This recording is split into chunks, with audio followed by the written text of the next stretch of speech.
Hi, good afternoon, everybody, and welcome to Adober University's live webinar sessions for content creators. My name is Sinsuan. I'm from ABS-CBN University. With me this afternoon is Gelo Buencamino, my co-host. Gelo, are you there?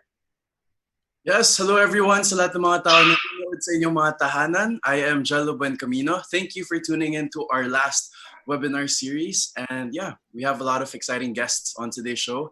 And we'll be learning about a lot of things on content creation. So yeah. I am super excited for our guests this afternoon. I think you might call them a very illustrious list of people we're talking to this afternoon. But once again, this is our last episode. This is our sixth episode out of six series now. And our topic for this afternoon is from passion to profit, working with brands and monetizing your content. If you haven't seen the last five episodes, they're all available for you to watch in our YouTube page, Adober Studios, and our Facebook page, Adober Studios ABS-CBN. Jello? Yes. So everyone tuning in, thank you for watching our live. And if you have questions, inquiries, and a lot of insights that you guys have learned also, you guys can comment down below so we can answer your questions and so we can also relay your questions to our guests on today's show. So go ahead guys at mag-ingay sa group chat. Oh, group chat, sorry.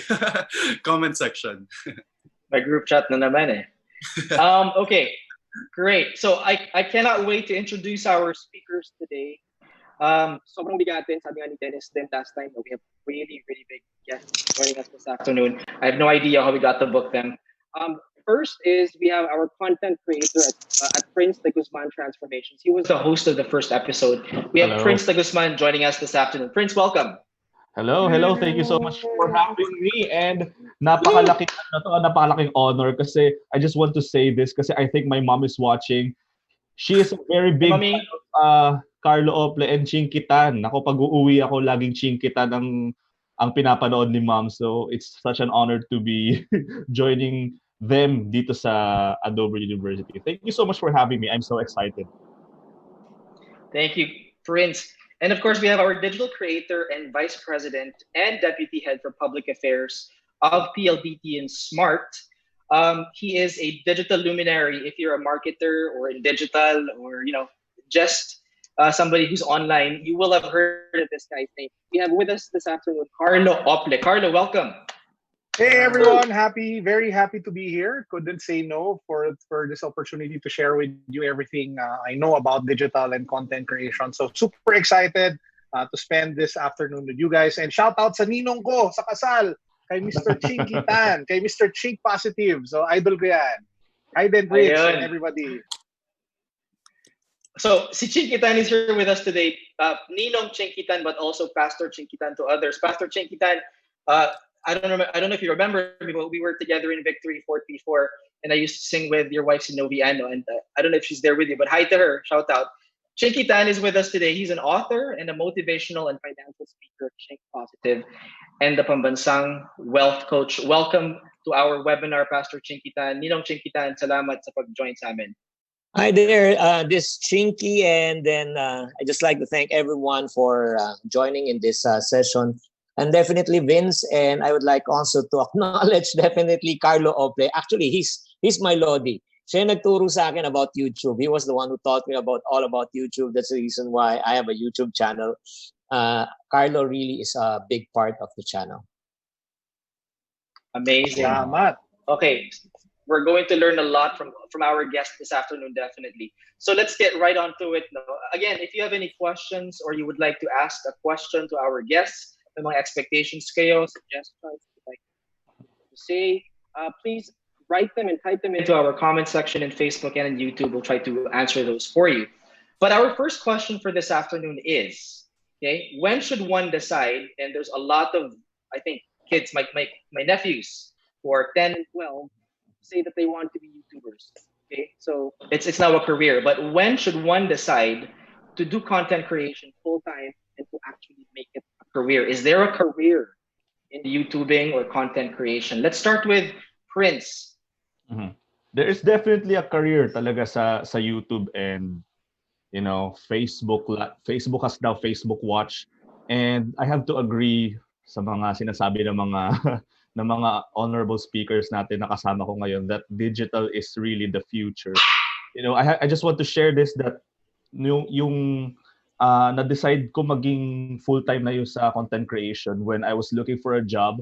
Then I am really passionate about horror movies and about doing special effects and prosthetics. And I decided to become full-time sa content creation when I already found out that it's already sustainable for me. Kasi I studied marketing and na-find out ko na yung pagmamarket ng sarili at pagmamarket ng business is really parang same lang din. So I didn't know that my passion and my hobbies could be, a content sa YouTube kasi everything naman pwede mong i-content sa social media platforms. And that's when I decided to, make this full-time nung na-discover ko na there are really clients who are really after digital marketing and after these people who can share their talents online. So that's when I decided, when I found it na sustainable siya. Oh, he's gone. Face. Sorry about that. I had to do something about my dog. My dog was just barking in the background. I don't know if you could hear si Bob. So I just put him in his crate muna for now para hindi maingay. Okay, salamat Prince. Chinkee, anong thoughts mo dito? May career ba sa pag-YouTube at pag-create ng content full-time? Yeah, definitely there's a career inside the YouTube, but you have to understand dapat tama yung intention mo. The reason why I started YouTube, it's not because that I want to monetize and profit, it's because I want to send the message out. And it's a very good platform to use, especially for people who wants to learn and watch a video. So yun talaga yung pinaka-goal and objective, to help people to become wealthy and debt-free in terms of area of finances. And actually, I didn't even know there was monetization before, until such time somebody told me, are you making money from YouTube? Sabi ko, why should I make money from YouTube? I'm already making money from my career. And sinabi niya, you can still monetize. So that's where I got interested and then learned about it. And then later part na lang, noong 2018, then I realized that there was monetization. We keep hearing about this, no? Like you have to really be passionate about something, and then you think about earning from it after. It shouldn't be the first goal or objective that you have. We've heard that repeated many times in the past webinars. So thanks, Chinkee. Carlo, what do you think? Well, it depends because it's very unique for every person. Some people would want to do YouTube full time. They'd want to do content creation full time, especially if they feel that the money they're making is enough. Ako personally, again, we're very different from one another. Ako, I enjoy kasi being able to do several things at the same time. So I enjoy having my corporate career. It's something that I'm really happy with, and I couldn't bring myself to stop doing corporate to pursue YouTube. Now, YouTube and content creation and all the digital businesses that I have on the side are also just as fun. So the great thing about digital is that you get to do all of those things at the same time. Kasi before, for you to do one thing, you have to be physically present to be able to execute. No? Now, the great thing about digital is you can manage multiple businesses. You can manage multiple workflows all at the same time with either a Viber chat, sabihin natin Telegram, or multiple chat groups, MS Teams. And if you can prioritize and if you can fix your schedule and you can be disciplined, you can actually still have a great career, a corporate job. You can still, have a YouTube channel that's thriving at the same time. And you can even have different websites and, e-commerce businesses all running at the same time while you're living the life that you want. It boils down to really prioritization and time management. Agree. Really, really wise words, though. Okay, let's go to the next question. How should a content creator pitch himself to brands? Is that a deliberate effort? Should that be an intentional, thing that a creator has to do? We heard a perspective from our last webinar, Jim De Guzman of Apensu. So my perspective of an agency, an advertising agency. And he gave us his thoughts there. But I'm curious to hear what our creators think about that. Like, have you deliberately pitched yourself to a brand, and how did you do that successfully? Prince? Yeah. Nung una, hindi ko talaga alam na merong it's a thing that you should pitch your channel to brands and become an influencer. When I started, I don't have any idea kung ano yung ibig sabihin talaga ng influencer.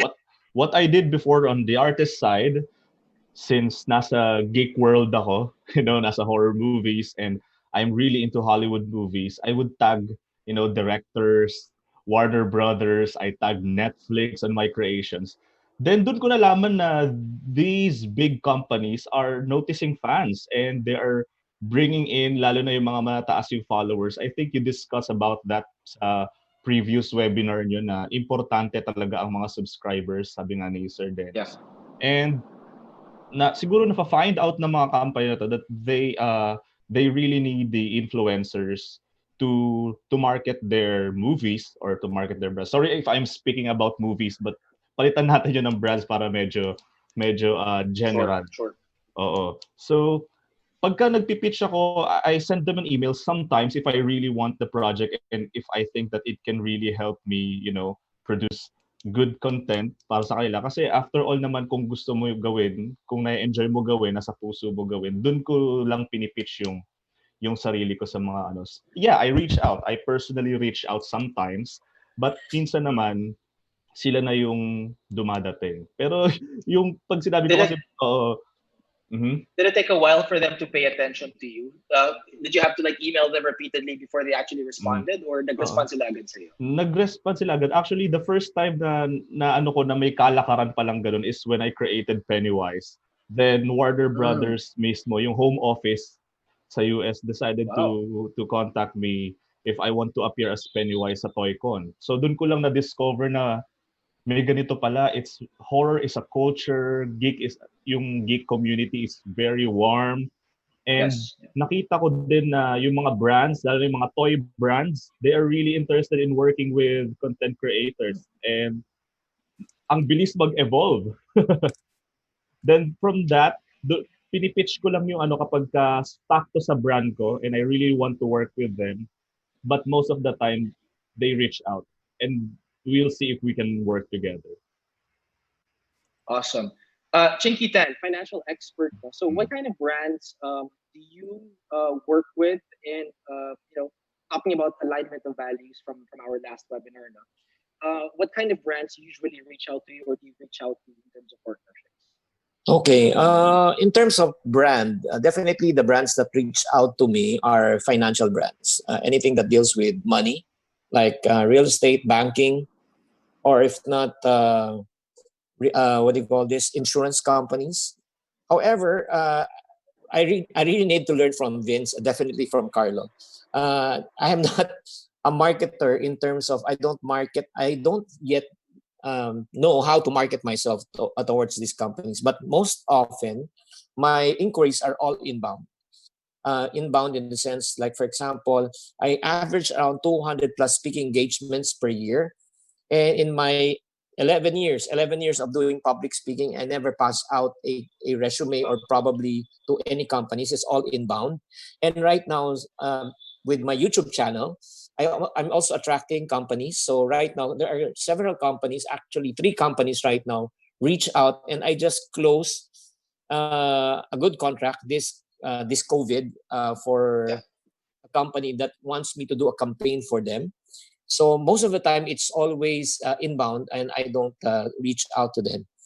So that's what I do in terms of marketing with special with products and brands. I'm interested to hear from the perspective of a brand. So PLDT-Smart, one of the biggest brands in this country.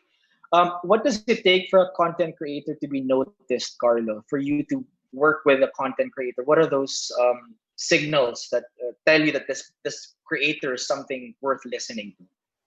Well, the good thing is a lot of brands, especially big companies, they already have social listening or influencer marketing tools and applications that constantly act as some sort of radar. So we get a general sense of who the top influencers are, for example, for tech, or who the top influencers are for finance, or who the top influencers are, sabihin natin, for cars or lifestyle or fitness and health. Yeah. And that's constantly updated on a regular basis. And we do that either through our own efforts internally within the company or through the partner agencies that we work with. So usually you have a lot of influencers slash PR slash MCNs who approach, sabihin natin, different brands, and then they present ito mga roster namin, ito mga alaga namin. Parang parang ganun, di ba? Tapos, ito yung mga rates, ito yung nagawa nila, churba, di ba? Parang ganun. So that's interesting to see. So I always make it a point to try to attend those sessions, if just to be able to see who the people are popping on YouTube and on Instagram and on Facebook. And it's a discipline that you have to get into if you're on the brand management side or if you're on the client side. Kasi ang bilis umakyat ng ibang mga influencers eh. Parang, for example, one of my good friends na bata in the YouTube world, si Mary Bautista. So she started 2 years ago, and now she has like over 800,000 subscribers talking about tech. Nalagpasan pa niya ako, di ba? So parang ang bilis talaga eh ng growth ng some creators. So if you're a brand and you don't always take a look at the field, you get to miss out sometimes. So yun, ako that's how I would take a look at it from a brand perspective.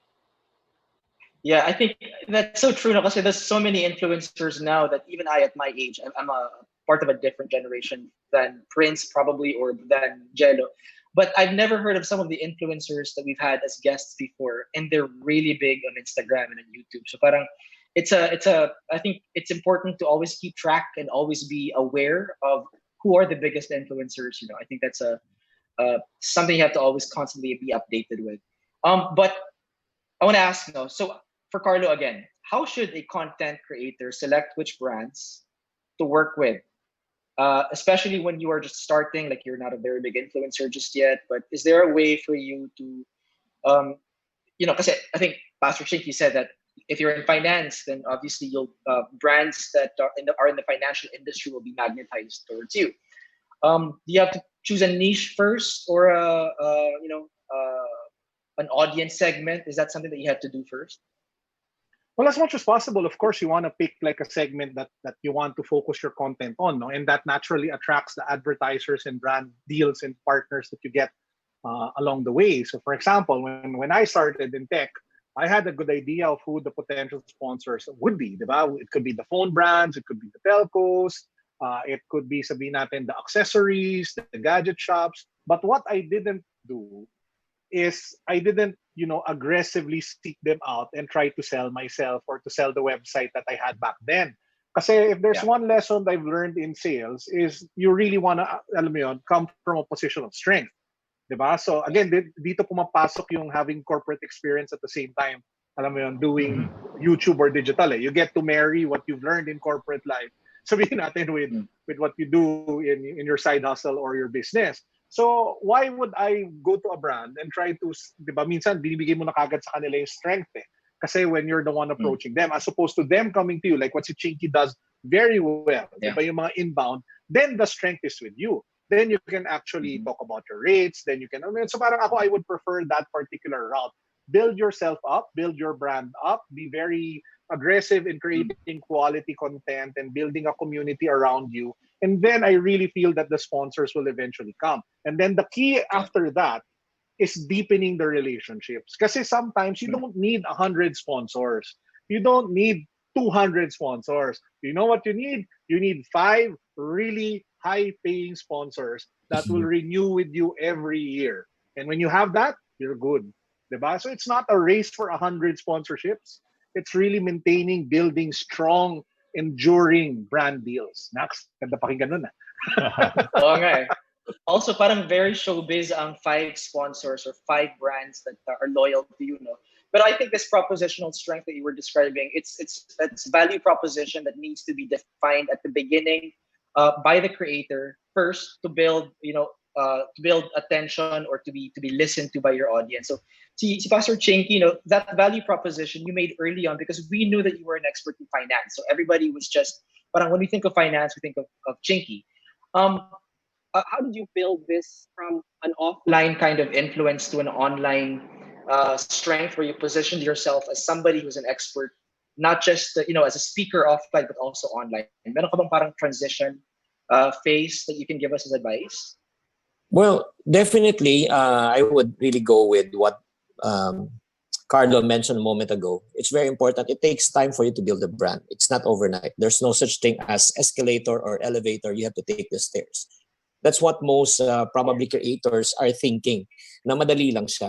It looks simple but it's not easy. Eh bakit si Tony Gonzaga million na agad? Eh bakit si Katniel or si Catherine Bernardo naglakad lang meron ng 1 million. Naglakad lang slow mo pa, 'di ba? May 1 million subscribers na in 3 days. Ikaw ba si Katniel? Ikaw ba si Tony Gonzaga? Ikaw ba si Rapi Tulfo? Hindi eh. So honestly, I cannot consider myself really as also really a celebrity. So I really work my way up from one subscribers 10 years ago, di ba? Then dahan-dahan na build up yan. Ang importante talaga, I do three things that I did in order to build that following. Is number one is content. Content is very important. What's your content to your target market, which Carlo made mention, not only to your sponsors, but the people that you really want to help. Number two is connection. How well do you connect with your audience? How well do you empathize with your audience? Are your materials or probably the tools or the information you're giving can really help them? And number three is what? Consistency. Diyan ang medyo nahihirapan yung mga ibang creators na hindi sila consistent. Once you are not consistent, people will tune out and they will say, ay wala namang mapapanood to. I will not waste my time. So it's very important. Three things: connection, consistency, and content. Okay. Nag-notes ba kayo? Are you guys listening? These are really, I am really taking great notes. things we're hearing. I'm learning a lot. Me too. Prince, ikaw, what are your thoughts on this? What's your advice? Yeah, me sa team ko I'm really strict when it comes to working with brands, lalo na yung mga lumalapit. You know, we are not accepting everything, lalo na kapag it's very out of content. Sabi ni Sir Chinkee, importante yung consistency because technically we found that to be very effective, and kung hindi mo yun sinunod, talagang hindi mag-tune in yung mga subscribers mo. Kasi we tried that. Kasi di ba we are into horror movies and we are into scary stuff sa YouTube, and we tried to top superheroes, we tried to top we tried doing lifestyle vlogs, and nag-decrease yung subscribers, nag din bumaba yung mga views, and kapag hindi ka nagpo-post at hindi ka consistent, talagang mawawalan ka ng market. And hindi lahat ng mga brands din na lumalapit is in line with what you are doing. You don't have to accept everything. Sabi nga ni Sir Carlo, you just need a few brands and you have to deepen the relationship. Kasi in my experience, I've been doing hosting. I'm into pageant, I'm into modeling, and my agency before is want me to do all of this stuff. Eh sabi ko, no, I can't kasi horror tayo eh. And if you want to stick with the horror, you have to stick with horror. Wala si Prince de Guzman dyan. And I think that is very important, when it comes to brands, lalo na kapag totoo yung sinasabi lang kapag inbound na. Kasi when you build a strong community, when you build a strong brand na sa channel mo, yung mga brands na mismo ang mag-i-email at lalapit sa'yo. Technically, para mas maintindihan ng ating mga mas batang gusto at aspiring, sila na mismo ang lalapit sa'yo when you already established your brand. Okay, there we go. Gelo, do we have any shout-outs and greets? Yes, we have a lot of shout-outs, guys. Thank you for tuning into our live and for sending your shout-outs. Okay, let's go through the shout-outs. Sabi naman ni Tiffany Allison with all caps, Lodi Carlo. Hello. Lodi. Thank you, Tiffany, for tuning in. Sabi naman ni Josh Clearman. Okay, so sabi niya, your Pennywise is the best. I love it, for Prince yan for sure. Oh, thank you. Ayan, may sample na ng Pennywise. And we also did a fear box challenge, guys, with Pennywise with Prince. So you can check that out on Oh my God. which is super hilarious. And sabi naman ni Del, my favorite wealth coach, Sir Chinkee. Yes, we have Sir Chinkee on board. Thank you so much. Ayun. And sabi ni Tiffany, consistency requires discipline. Yes, Agree. That's wise. So Definitely Allison. Thank you. Yeah. Keep sending in your comments, your inquiries, your questions, and send them down below so we can answer them and make this one big discussion. So yeah. All right. Right. We'd love to hear your thoughts and your feedback and suggestions. No? As budding Content creators, let us know what you would like to learn from our experts in finance and in brands. Also, another content creator here who's also had many years under his belt. So just keep those questions coming in, and we'll try to read. I just want to use this opportunity. Go ahead. Sir Chinkee and Sir Carlo, my mom loves you so much. Every time na uuwi ako ng bahay, lagi naka-tune in sa Chinkee Tan. Actually, hindi na niya pinapanood yung channel ko. Kayo na yung pinapanood niya. Always. I think she's watching right now, si Mami Cecil. Hi, Mami Cecil. Mami Pero, Cecil. ito lang, Prince, ha? I don't know if that's a compliment, no? Kasi sinabi mo, Mami. Ibig Hindi ko sabihin, nga alam eh. They love you so much. Thank you. Okay, I got this opportunity. Maraming salamat. Thank you, Prince. Shoutout kay Thank you. Mami Cecil. Thank you, Mami Thanks, Cecil. Mami Cecil, for joining us. Yes. All right, let's move on to the next question now. So, next question: how does one open up new revenue streams beyond advertising revenue from YouTube and Facebook? A lot of creators, they just simply get revenue and profit from what Google pays them. but are there other opportunities to earn, to monetize their audience with a brand outside of YouTube and Facebook? I know there's Instagram, there's TikTok Now, TikTok earned how much? Like that, $17 billion last year. But which ones? Let's focus one on one. Let's prioritize. Like, what's the most lucrative platform. for a content creator outside of YouTube and Facebook? Carlo, do you have any thoughts on this? Well, siguro the biggest mistake. Well, let's take a step back before I answer your question. Okay. I think the biggest mistake any YouTuber or content creator can do is to just rely on one source of income. So if they will rely just lang on YouTube, deads yan. Ano? Bakit? Kasi the CPMs went down in the last 3 months because advertising has went down. So the CPMs, or that's how much the basis is of how you make money on YouTube, went down. So that's the reason why a lot of YouTubers, yung kinikita nila sa YouTube o yung kinikita nila sa Google AdSense, bagsak in the last 3 months. Ngayon, having said that, kung aasa ka lang doon at saka sa brand deals, baka alam mo yun, mawala yung source of livelihood mo. Lalo na nung bumawas din yung spending, sabihin natin, ng mga brands recently because of COVID-19. Now, having said that, there's so many things that you can do to monetize outside of YouTube and Facebook or advertising. I'll give you some examples. So affiliate sales is one of the best ways that you can generate income today. So what's affiliate sales? Mag-sign up ka sa an affiliate for websites such as Lazada or Zalora or Involve Asia or whatever it is, kung ano man yung mga nag-affiliate sales. And every time somebody buys from a link that you created, you earn a certain commission. So, ang gandang source nun for potential revenue. Apart from affiliate sales, you can create your own products or services like si Chinkee, what he does, yung mga libro na ginagawa niya, the online courses that he does, or sabihin natin yung actual public speaking that he gets siguro from some of the people that he watches, that watches him. So that's another way. So pwede ka rin gumawa ng sarili mong produkto, website. I mean, it's really limitless and endless how you can make money as long as you build like a community. Because at the end of the day, yung pinaka-important asset that you have is that tribe that you built.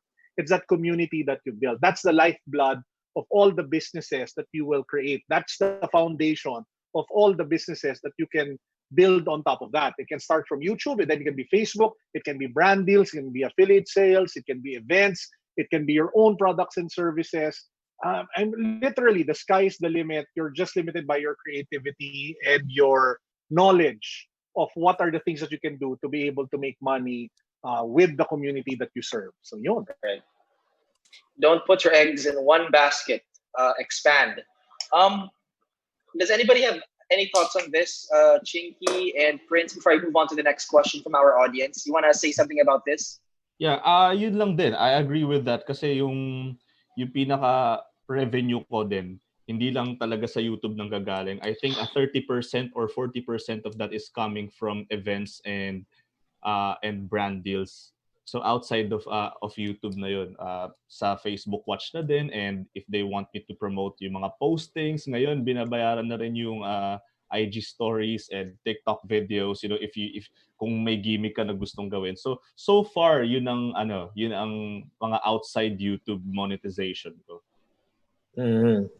Yeah, I totally agree right now, especially because of COVID. I really encourage mga creators talaga to start and then to be patient.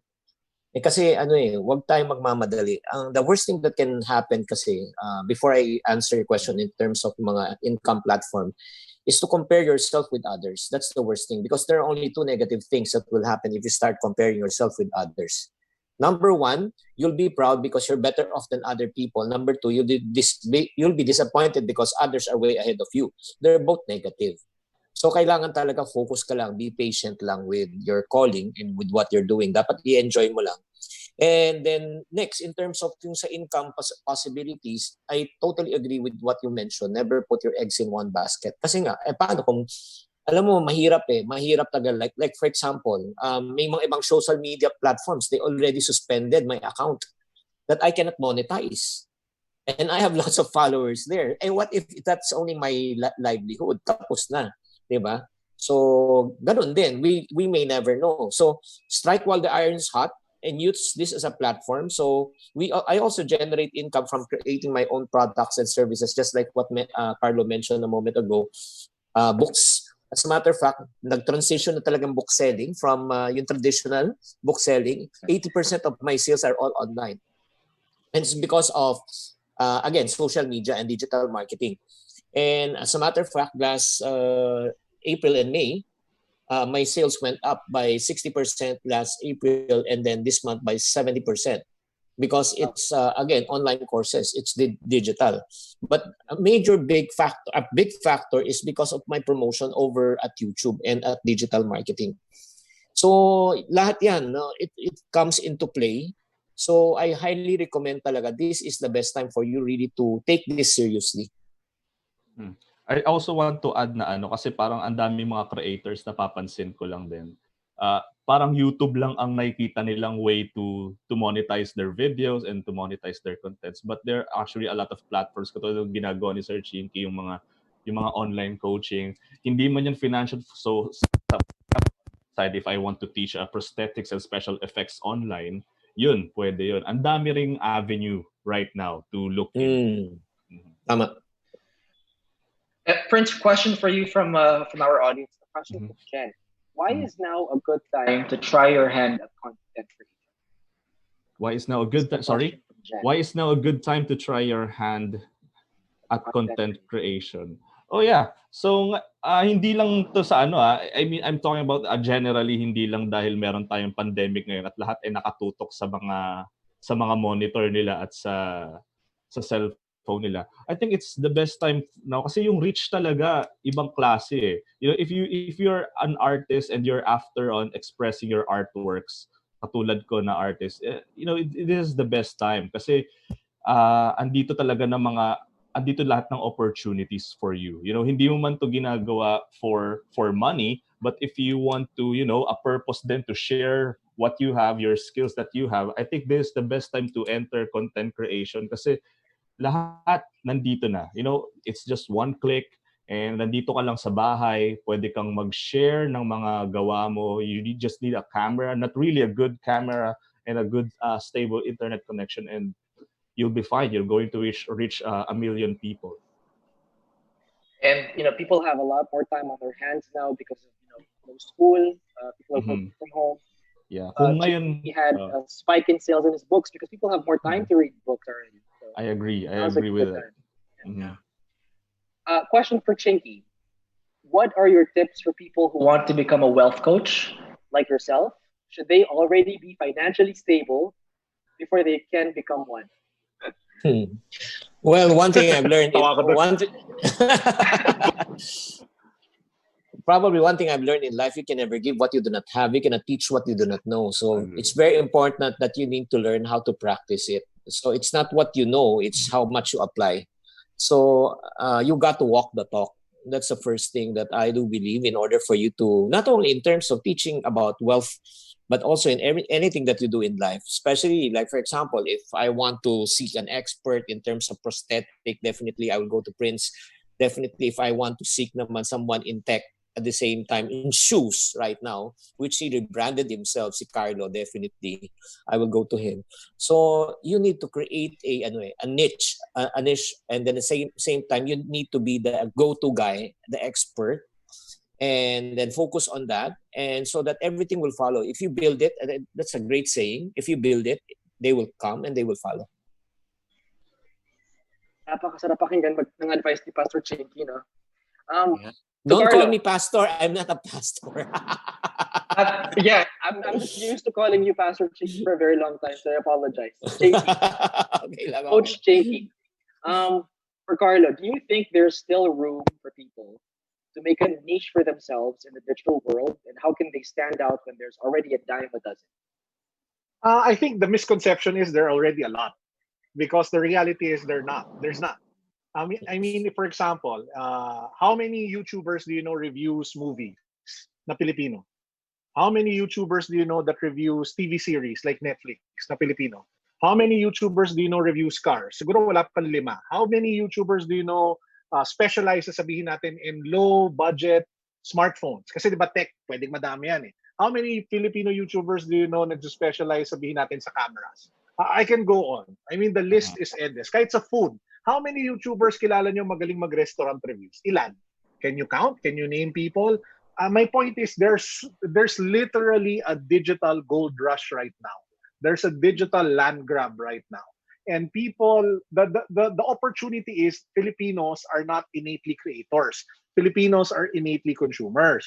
So to those who can actually wake up and take, ano ba yan? Ano ba yung kay Matrix, di ba, blue tsaka red pill? Alin yung ano, para magising ka?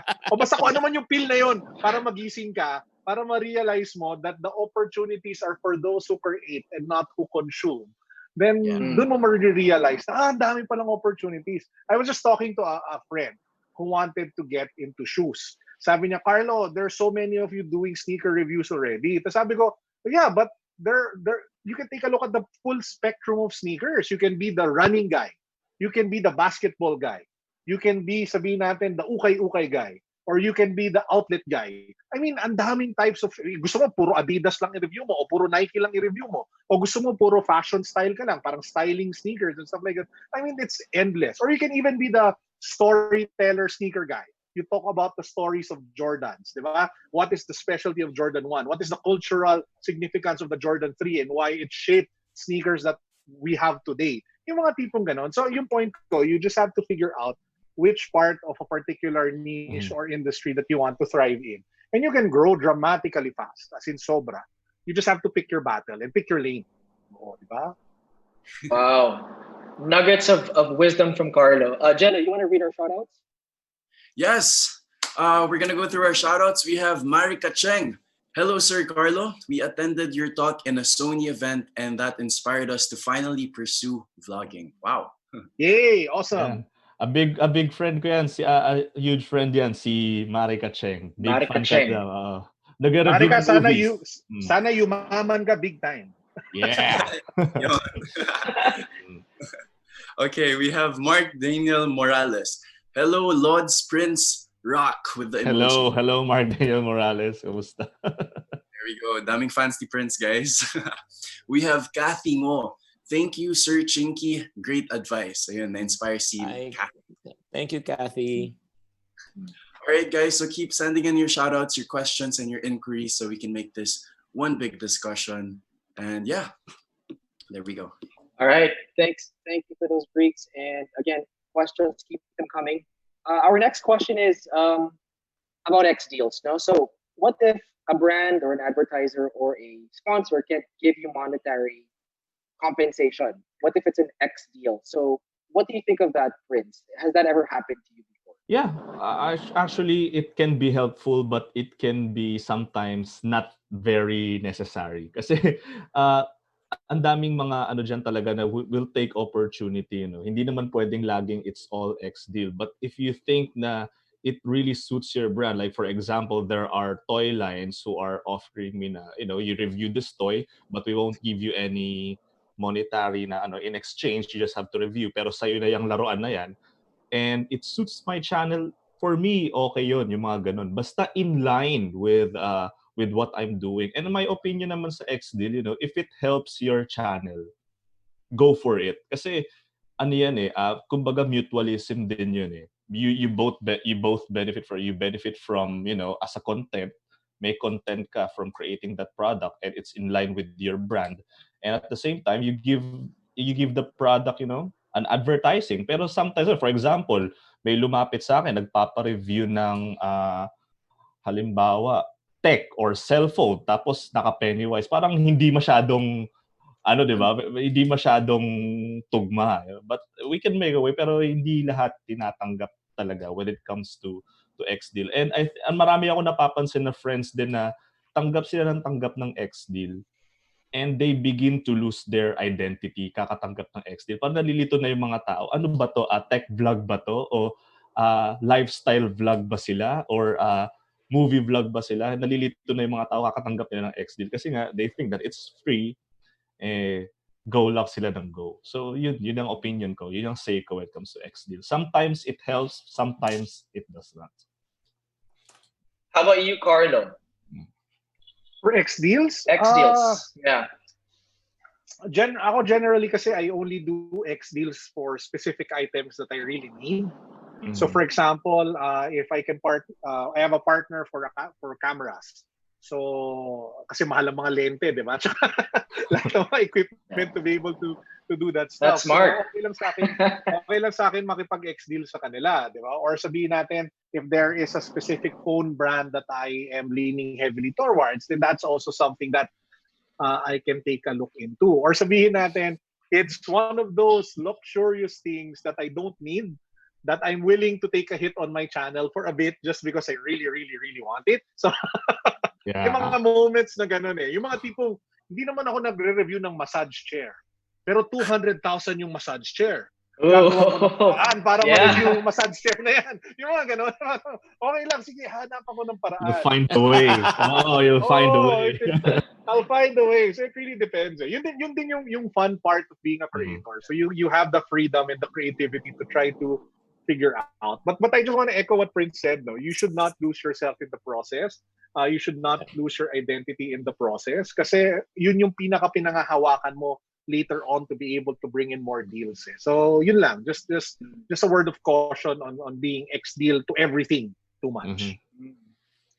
I mean, if it were a Tesla, di ba, and you're not a car reviewer, go pa rin, di ba? Tesla yun. I'll be a car reviewer. How many Teslas have you seen in the Philippines? So, yeah, go Tesla. Chinkee. Ito lang sagot ko. Your X-Deals are good, but we need cash. Anong mas straight answer pa doon? Health coach, guys. Hindi, Vince, Carlo, at saka Prince, alam mo naman to, di ba? Parang, ang point lang, okay lang minsan, pero win-way ko rin Like for example, just to give you an idea, sa speaking circuit, there are companies that will come to me and say, okay, can you speak to my organization, but can you speak for free? Free, okay, or X-Deal. So ako, win-way ko. Ako, simple lang ako mag-isip I'm a very simple-minded person. Siyempre, God gave this to us as a gift and as a platform. If we can help other people, why not? Ito lang principle ko. I will not charge you if you are a non-profit. At the same time, it's for a good cause. Hindi ka kikita, hindi ka magpa-profit. Wala tayong pag-uusapan, ni piso. But, if you are a company, if you are an organization, and you're going to invite me, and you're going to ask me to motivate your salespeople, and to sell a lot, and then you're going to make money at the end of the day, and then, sabi ko, sandali lang, ano ba to? Diba? May negosyo ka, pagkatapos, diba? Hindi pwedeng win-lose Dapat win-win Agree. Diba? Kaya ako, wala akong problema sa mga X-Deals as long as I know na talagang, kunyari, start-up lang yung company. Talagang ba't mo i-charge? Kawawa naman kung ikaw ang start-up. Diba? Tulungan mo. Kasi ganun ka rin naman, nag-umpisa ka rin naman sa wala. Diba? Mas maganda kung tinutulungan ka rin. So, tulungan lang. Pero pag alam mong established na tapos gugulangan ka, no offense meant for the word, wag na lang. Agree. Yeah. Questions from our audience now. So Kathy Ngo is asking for all of our speakers. Sabi niya, what are your thoughts and suggestions to people who pitch themselves to brands? How can they do it without seeming desperate? Prince, you emailed Warner Brothers. You put yourself out there. Yeah. Actually, how do you avoid looking desperate? Yung mga movie house, I don't email them. They reached out. Okay. They reach out. Okay. But for example, I emailed sino bang in-email ko? I think I'm trying to remember para makaano ako ng example. For example, Atoy ba? Hindi ko na sabihin kung ano. I emailed them. Actually, I just presented my channel and lagi ko lang din sinasabi, if you are open to. Yun lang naman ang sinasabi ko. Hindi ko sinasabi na, please get me. I'm going to do this for you and you're going to give this to me. I'm just presenting my channel. This is what I have. This is what I do. And if you're open for opportunity and this is my contact number, look into it. Yeah. No expectations. Lagi naman ganun eh. If you reach out to something, yun lang talaga as a content creator. Do not expect something na yes or no or a reply. Basta you sent an email, you presented your channel, siguro yun na lang. Just present your channel and don't promise anything kahit din sa part mo. Joe De Guzman founded CICP, so Creators and Influencers. Forgot what the C stands for. Commission, I think. But there's a whole subreddit around influencers taking advantage of businesses, diba? Asking for free stuff, asking for free hotel rooms, free whatever. How do you avoid falling into that black hole of just being that kind of influencer who just asks for free stuff? Like what's is there an ethical standard that you have to uphold as a creator or influencer? I think of course there should be, diba? Pero how do you hold yourself, and what standard should you hold against yourself? Ako naman, yung when it comes to yung pag-reach out, which is I rarely do kapag ka talagang gustong-gusto ko lang and I think my audience is requesting, expecting it to be in my channel. Kapag ka ganun, talagang present lang ng wag ka talaga manghihingi ng something in return and magpa-promise ka ng ganitong views or masyado ng technical. Ako talaga, to avoid that, for me to mag-fall sa ganong criteria ng ganong klaseng creator, present lang talaga and do not expect anything. And if you want it really for your content, talagang gustong-gusto mo at hindi ka kinuha, then buy it. Diba? Invest ka na lang sa ganong produkto or ganong service. Carlo, what are your thoughts on desperate influencers asking for free stuff? Have you ever encountered someone like that? Yeah, a lot actually. I've been in the industry for over 15 years, and I've seen a lot of different types of and variations of bloggers and influencers. I'm all ears for this. Who compromise so much of their value and their long-term value and their reputation. Alam mo, if there's one thing I realized in the last 15 years of doing this and having had the privilege of being on client side as well as the privilege of being on agency side and being, a creator myself, is that at the end of the day, what matters the most is your brand as you eh. Parang kung pinangalagaan mo yung pangalan mo, kung pinangalagaan mo what you stand for, that will carry you through. I mean, that will carry you through to brand deals, that will carry you through to the point where you can actually sell your own products and services. Pero kung hindi mo pinangalagaan yan, doon ka mayayari. Yun yung mga moments na kunyari nagsistream ka, tapos biglang may aawayin ka nagko-comment at mumurahin mo at ibabash mo. Wink, kilala natin kung sino yun. Diba? So pag nangyayari yung mga ganon, kung nangyayari yung mga ganon, yari ka. Kasi imagine mo, yung mga sponsors mo can fall out, they can drop you, you can lose sponsors in the future because of that. And at the same time, if you don't treat agencies well, sabihin natin you're an influencer, sabihin natin medyo prima donna ka, gusto mo, gantong oras, ganto, late ka palagi, yung mga ganyan, or lahat na lang ng bagay kailangan sundan nila, then the agencies will not recommend you as much. The agencies have so much in the equation, in the formula of all of this. Huwag mo isipin na porket middleman kuno yan, ay walang nagdadala yan to the equation. they are the ones who educate a lot of clients on what are the influencers clients should be working with. Diba? And at the same time, if you don't know your numbers, if you don't know your business, then doon ka rin ulit mayayari. So again, ako, pinaka-importante talaga, number one, you have to be kind. Number two, you have to be ethical. And number three, you have to be hardworking. And number four, you need to have integrity. And if you have those four things, I think those will carry you through. Yun yung foundation on where you can build a successful career and business on. Ako yun talaga yun. So, Galing. influencers, if you're listening, be nice to ahencias. Hindi nyo alam yung mga sinasabi nila about you if you're that guy. Chinkee, what do you think? Yeah, galing ni Carlo, no, yung sinabi talaga ni Carlo. Spot on 'yan. For me, let me encourage especially yung mga nag-uumpisa or probably you're there already. We have to remove yung tinatawag na entitlement mentality. Yun yung problema. Yung parang alam mo ba, parang di ba? Alam mo ba ilang subs ko? Hindi mo ba alam ilan ang subs ko? Ha? Di ba? Pagka ginaganon mo na yan, parang okay, ilan ba subs mo? I have 100,000. Okay, yung 100,000, yung isang pinapalo ko, 10 million ni. Di ba? It cheapens It cheapens you Parang you don't have to, what do you call this? You don't have to promote yourself. Huwag mo buhatin yung sarili mong bangko. Di ba? Alam mo, ito lang technique na that I learned from the experts. I learned from Carlo, and it's my first time to meet Prince, and then I've learned from you build your brands that's so strong, you build it with so much value that they have no choice but to get you. Oh my God, that's so true. Exactly. Diba? That's so true. Yun ang importante. Don't beg. No offense meant. No, please. Sa mga nag-uumpisa, ito lang po, sa mga nag-uumpisa, huwag kayong magko-comment sa mga minsan, probably I'll get into hot water by saying this. Go! Minsan, viral! I hear it. Go, Chinkee! Hindi, minsan kasi parang I feel awkward for the people who's commenting, bisitahin mo naman ako sa bahay ko. O, suntukan tayo. Di ba?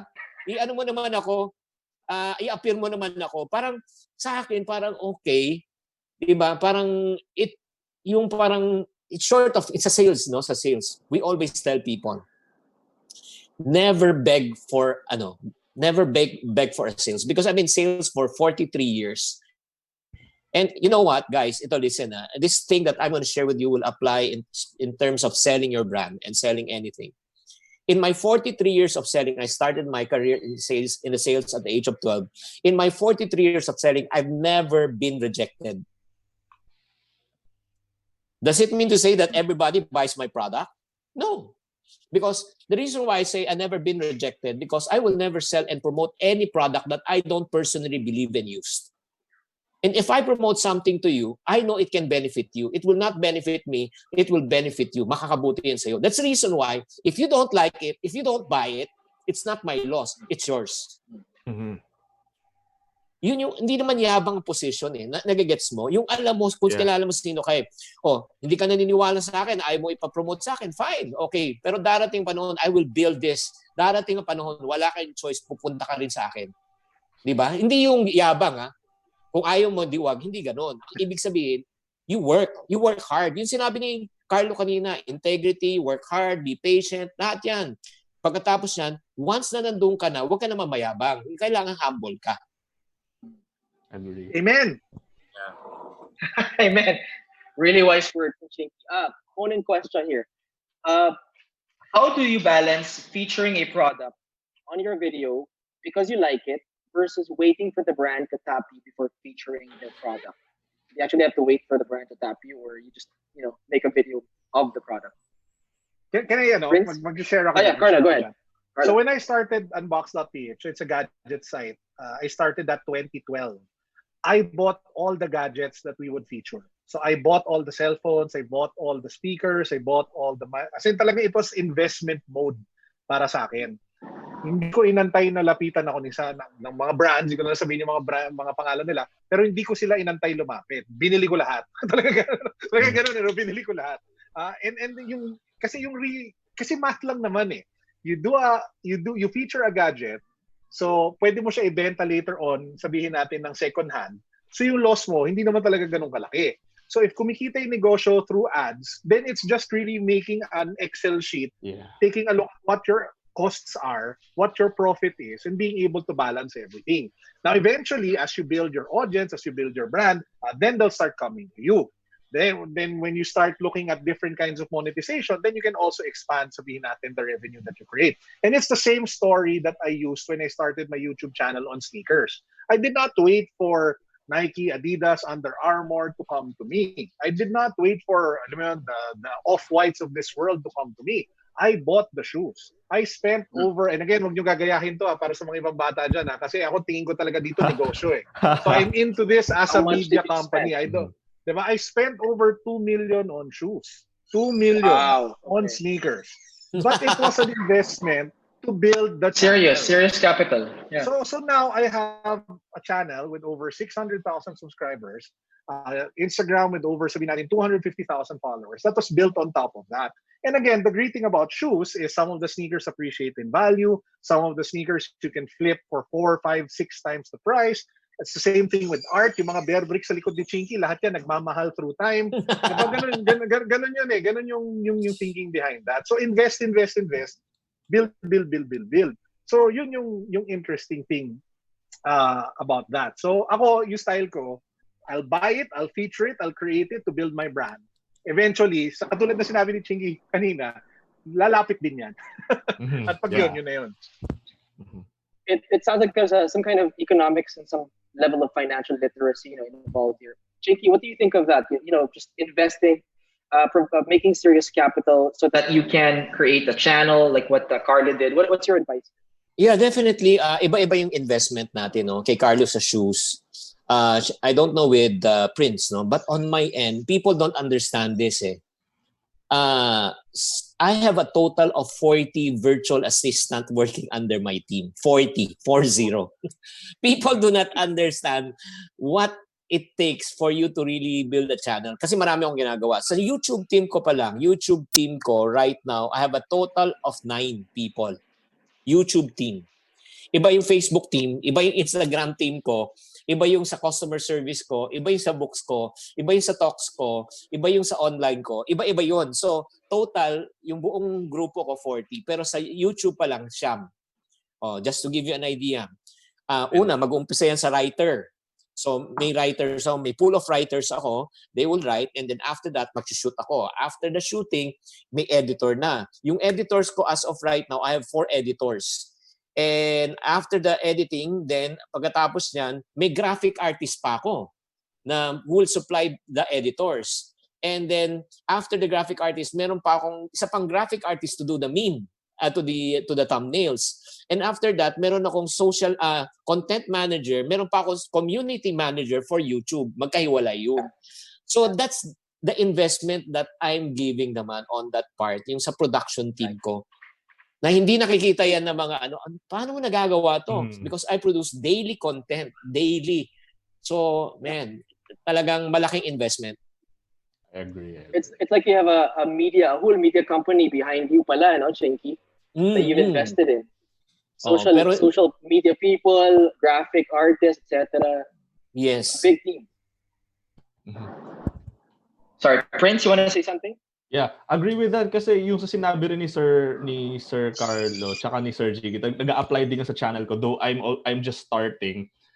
Yung mga brands talaga, you really have to buy if you want it in your channel kasi hindi talaga yan lalapit sa'yo if you don't have a strong community na magba-backup sa'yo, manonood sa'yo.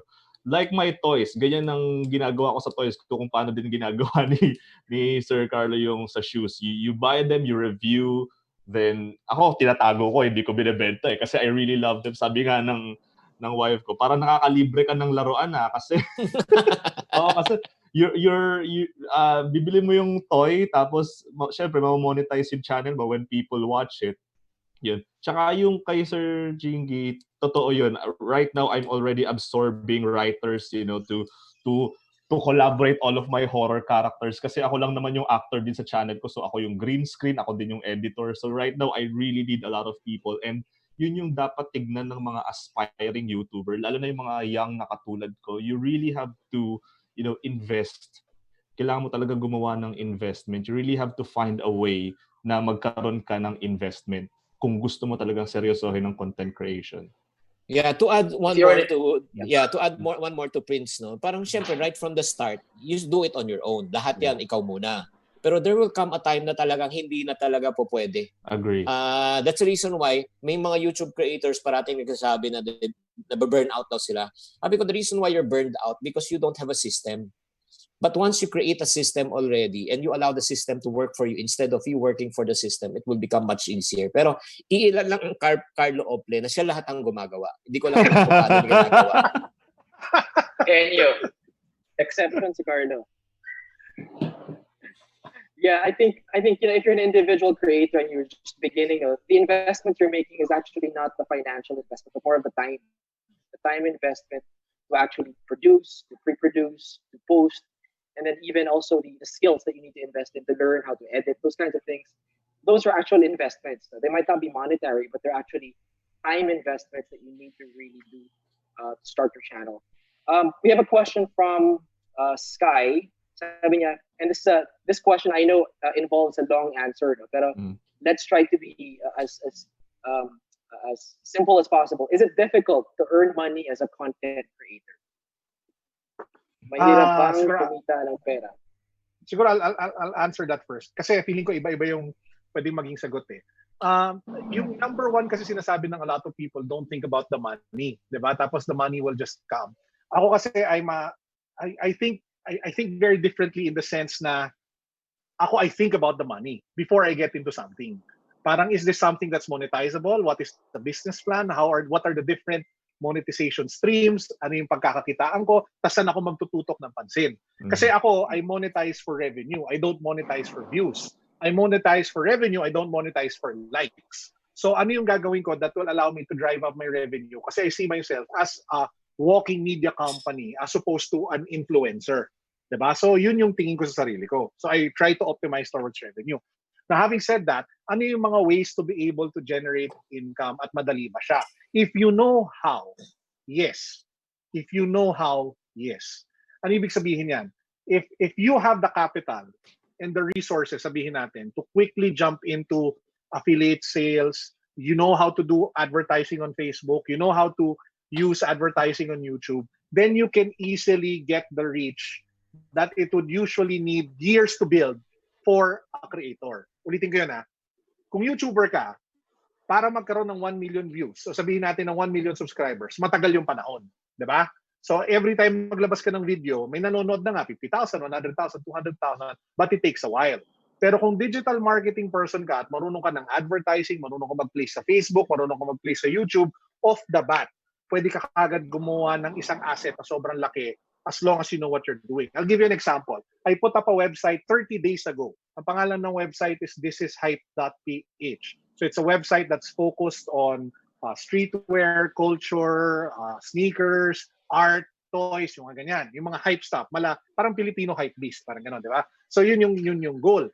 So in 1 month, the site was able to rack up over 60,000 unique visitors.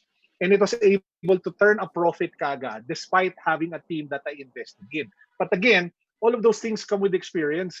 Experience of building teams, experience of knowing how digital marketing works, how advertising works, etc., etc. So my main point is there are ways to do it, but it takes a lot of expertise and know-how if you want to do it fast. Otherwise, you have to pay your due, you have to learn your lessons, you have to take things slow. But if you're asking kung kaya, kaya. Very important to highlight your business acumen, because Carlo, you come from the corporate end of the spectrum as well. So you have all of this business savvy experience that really propelled you to that level. Diba? So, Prince, what about you? Ako naman, yung question kasi, is it difficult to earn money as a content creator? I have to say, yes, it is a bit challenging. Katulad ni Sir Carlo, yun na yung talagang, malaking spectrum na yun eh. But if you are like me, you should really learn from that. Kasi marami kang kailangan aralin. Kasi meron na tayong tinatawag na digital marketing ngayon that you really need to, pag-aralan.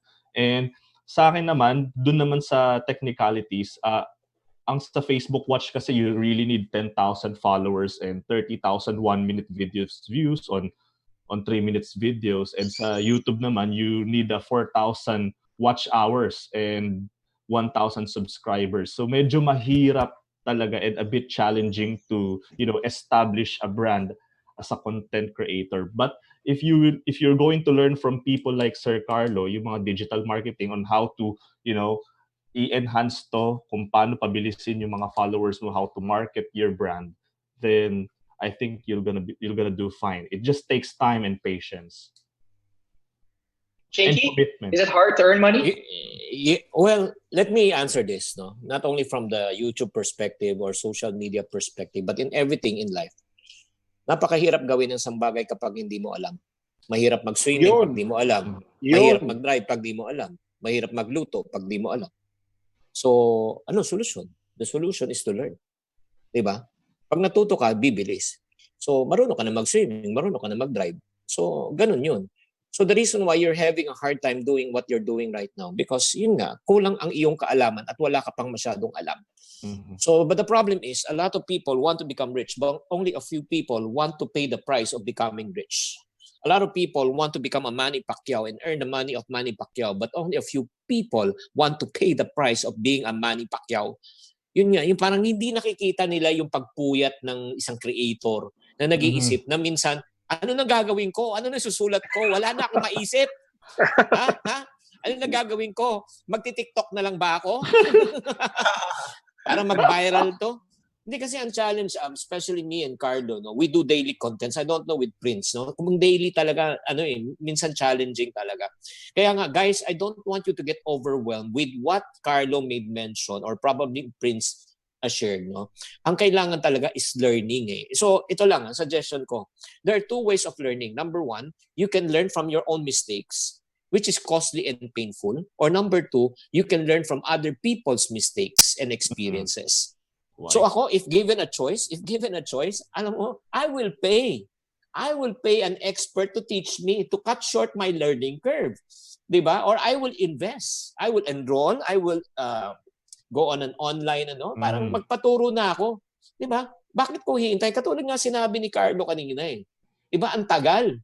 Diba? Like for example, yung growth ko sa YouTube at saka sa Facebook are all organic. Hindi ako bumibili ng ads. I never paid for any ads. It's all organic growth. But you just imagine, it took me a lot of time. Right now lang ako natuto mag-digital marketing. Carlo, last month lang. Congratulations.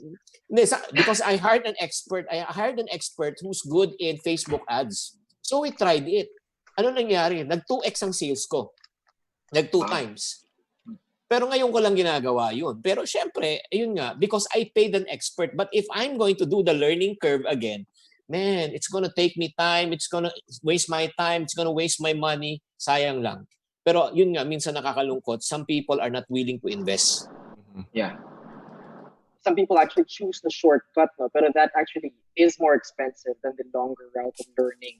And I think napapansin ko lang din sa mga young creators, yung mga batch namin na tingin nila kasi doing contents is easy. Alam mo yun, video ka lang, upo ka lang dyan. Hi guys, dito kami ngayon sa di ba? They thought na madali. I mean, minsan nakaka-offend na sasabihin sa'yo, mag-YouTube na lang tayo, ganyan pala yung kinikita. Pero yung hirap, yung puyat, I have to agree with that. Hindi siya ganun kadali. And you really have to invest money and time to learn this stuff. True. All right. Gelo? Yes. Do we have the tips or are we going through the shoutouts? Let's go through shoutouts first. Okay. We have Patty Go. Thank you guys for learning. Never stop. Yes, Patty, keep learning and be open. Tiffany Allison. Hello, Tiffany. If you don't enjoy what you do, then why even bother in the first place? This is why I admire all our speakers today. You can really tell that it's their love and passion for their craft. Yes, I agree. And that foundation alone has helped them be where they are today. Kudos to all of you. Thank you, Tiffany. Sabi naman ni Sean Solastiano, hello Ninong Chinkee and Tito Carlo. Ganun na naman tayo Nino. nakakanda. Oh no. Ganda daw inaanak. Sean.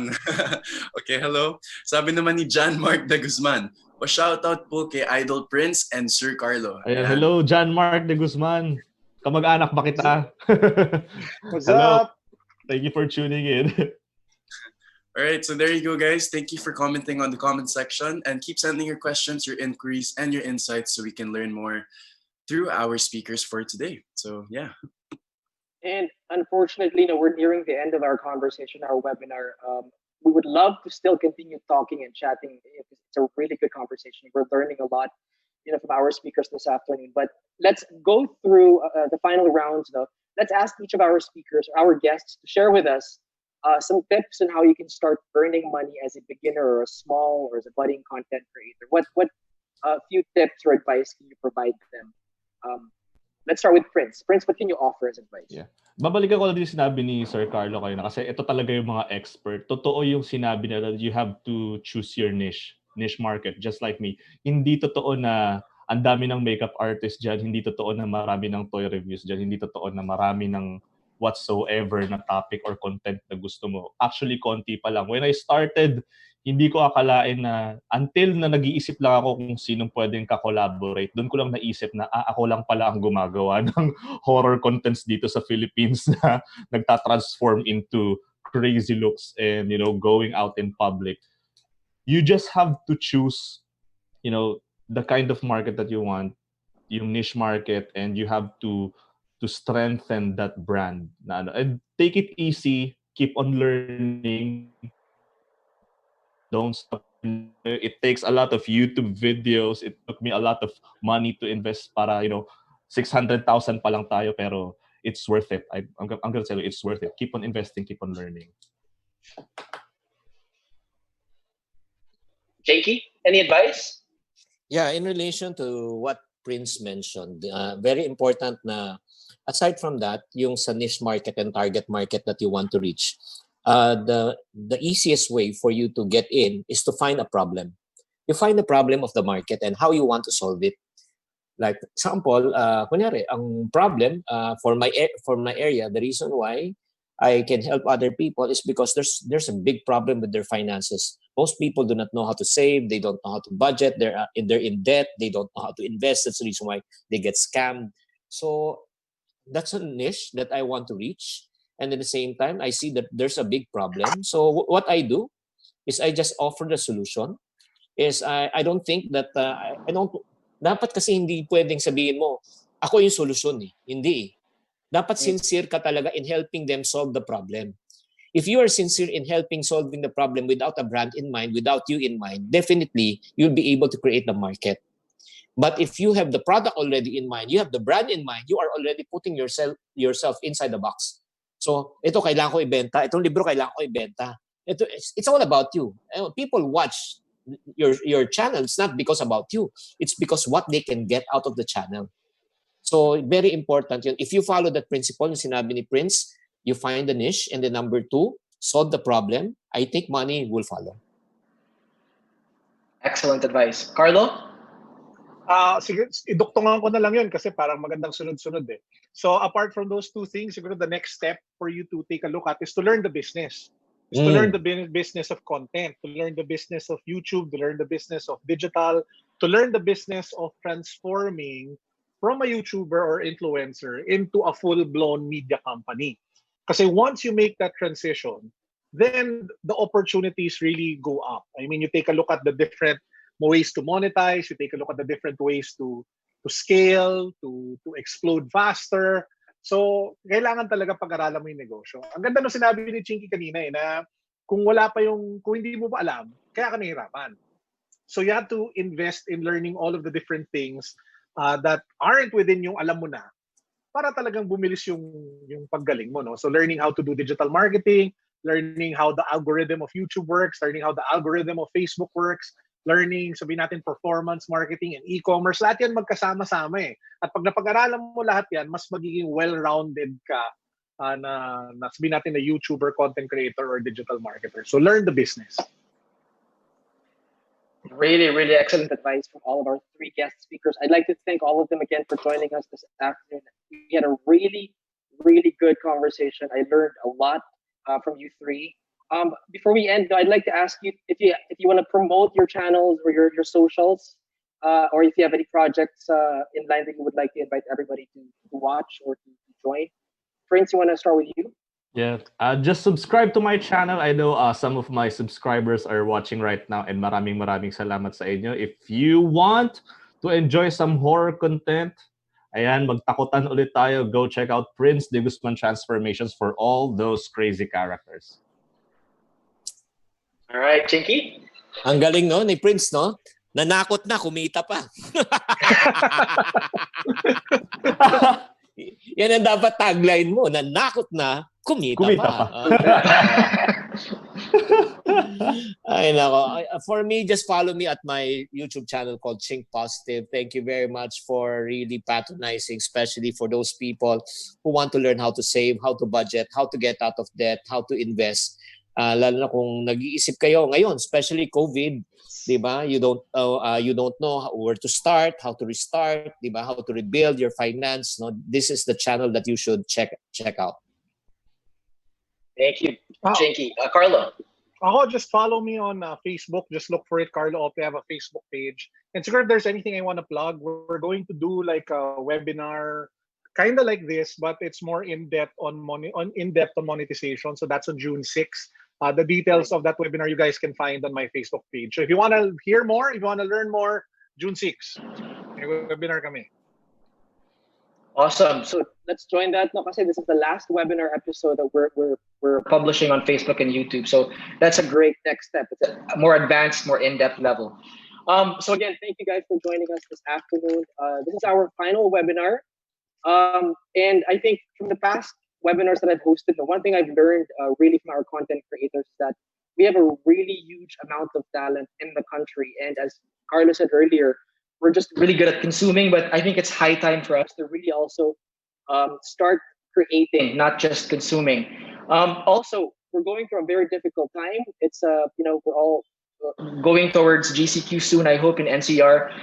Let's support our content creators. No, send them a like, subscribe to their pages, go to the Adober's YouTube page and look for our content creators there. Subscribe to them, send them good thoughts if you would like to. They would love to hear from you, your feedback and your comments and suggestions. No? So just give them good thoughts. Kasi lahat tayo, we're all on the same page, we're all on the same boat in this pandemic. Gelo?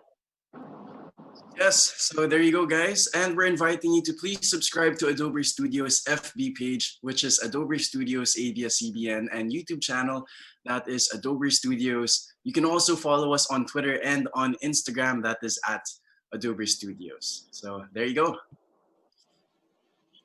All right, there we go. With that, I'd like to thank you all for joining us this afternoon. We hope to see you soon, and please keep safe. Goodbye. Bye. Bye. Bye.